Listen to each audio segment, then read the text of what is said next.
Welcome to Bangalore சமையல் and special. இன்னொரு recipe நம்ம எண்ணெய் கத்திரிக்காய் குழம்பு எப்படி பண்ணலான்னு பார்ப்போம்.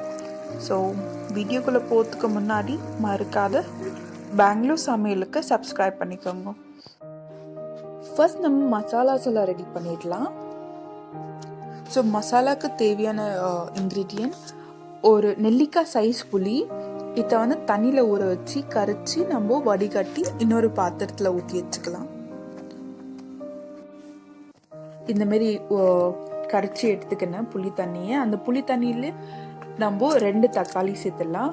சின்ன சின்னதாக நறுக்கி சேர்த்துக்கோங்க. அப்போ தான் கறிக்கிறதுக்கு ஸ்மாஷ் பண்ணதுக்கு கொஞ்சம் ஈஸியாக இருக்கும். 2 டீஸ்பூன் ஆஃப் மிளகாத்தூள்,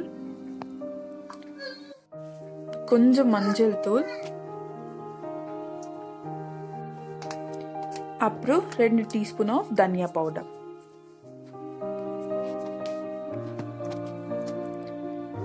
இதெல்லாம் மிக்ஸ் பண்ணி நம்ம அந்த தக்காளியை நல்லா ஸ்மாஷ் பண்ணி கரைச்சி ஒரு பக்கம் வச்சிடலாம்.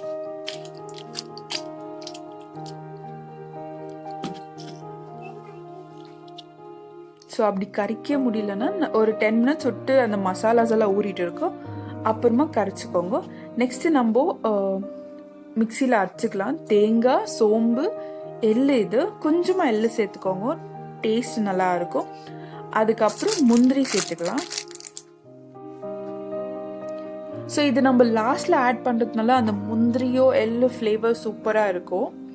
கொஞ்சம் தண்ணி சேர்த்து அரைச்சி எடுத்துக்கலாம். நெக்ஸ்ட் நம்ம ஒரு 7 to 8 கத்திரிக்காய் எடுத்துக்கின்னு சென்டரில் கட் பண்ணி எடுத்துக்கோங்க. ஃபுல்லாக கட் பண்ண தேவையில்லை, பாருங்க இந்த மாதிரி கட் பண்ணி எடுத்துக்கோங்க.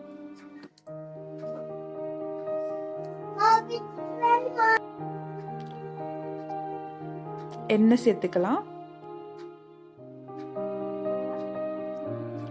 இதுலயே நம்ம பிரிஞ்சால வறுத்து எடுத்துடலாம். பிகாஸ் வேற வேற பேன் சேஞ்ச் பண்ண தேவையில்லை.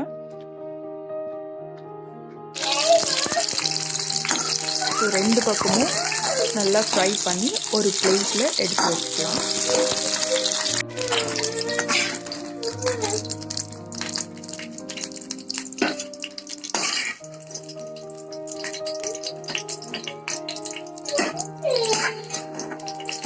உங்களுக்கு எக்ஸ்ட்ரா எண்ணெய் தேவைன்னா, பிகாஸ் இதில் பிரிஞ்சால் நம்ம வறுத்து இல்லைங்களா, அந்த எண்ணெய் கொஞ்சம் இழுத்துட்டு இருக்கும். எக்ஸ்ட்ரா எண்ணெய் வேணும்னா இதுலேயே சேர்த்துக்கோங்க. இப்போ தாளிச்சிடலாம். இதில் கடுகு, சீரகம், 2 இல்லைன்னா 3 வெங்காயம் எடுத்துக்கோங்க. அத்தையும் சேர்த்துடலாம். நான் குட்டி குட்டியாக கட் பண்ணி வச்சுருக்கேன். கொஞ்சம் கருவேப்பிலை, 3லேருந்து 4 பச்சை மிளகாய் சேர்த்துடலாம்.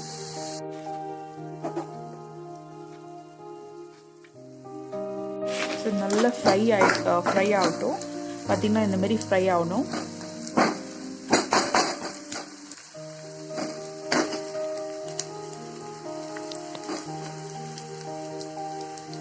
நெக்ஸ்ட் நம்ம அந்த புளி தண்ணியை ஆட் பண்ணிடலாம். புளி, தக்காளி இதெல்லாம் நம்ம கரைச்சி வச்சோம் இல்லைங்களா, அதையும் சேர்த்துக்கலாம்.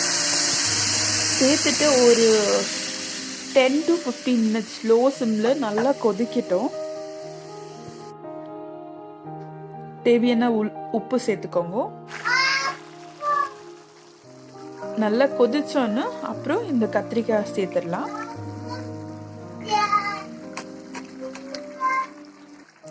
சேர்த்து இந்த கத்திரிக்காவும் ஒரு 5 to 10 மினிட்ஸ் நல்லா வேகட்டும். அந்த மசாலாஸ் எல்லாம் அந்த கத்திரிக்காய் உள்ள போகணும்.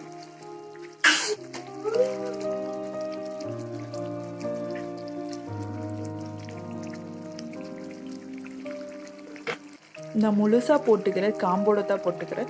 எண்ணெய் கத்திரிக்காய் நீங்கள் காம்போட போட்டால் நிஜமாக டேஸ்ட் சூப்பராக இருக்குது. ட்ரை பண்ணுங்க. நெக்ஸ்ட் நம்ம அந்த தேங்காய், முந்திரி, அப்புறம் எள்ளெல்லாம் அரைச்சி வச்சு இல்லைங்களா, அதையும் சேர்த்துடலாம். ஸோ இது நம்ம கடைசியில் சேர்த்துடணும். கடைசியில் சேர்த்துட்டு ஒரு 5 to 10 மினிட்ஸ் கொஞ்சம் கொதிக்க விட்டுட்டு, பிகாஸ் அந்த தேங்காய் ஸ்மெல் போகிறதுக்கோசரத்தை நம்ம கொதிக்க விடுறோம். ஸோ இதை சேர்த்துட்டு ஒரு 5 to 10 மினிட்ஸ் நல்லா பாயில் ஆகட்டும். ஓப்பனாகவே வைங்கோ, க்ளோஸ் பண்ண தேவையில்லை. அந்த தேங்காய் ஸ்மெல் போனோனும் அந்த முந்திரி ஸ்மெல்லு நிச்சயமாக டேஸ்ட்டு சூப்பராக இருக்கும். So that's all. தேவையான அளவு கொத்தமல்லி சேர்த்துக்கலாம். So ready to serve now. Try this recipe, it's really awesome. Try பண்ணி மறக்காத உங்களோட ஃபீட்பேக் கமெண்ட் செக்ஷனில் சொல்லுங்கள். So see you in next video with a different concept or different recipe. Till then, take care, bye. Don't forget to subscribe Bangalore Samyal and Special. Till then, take care.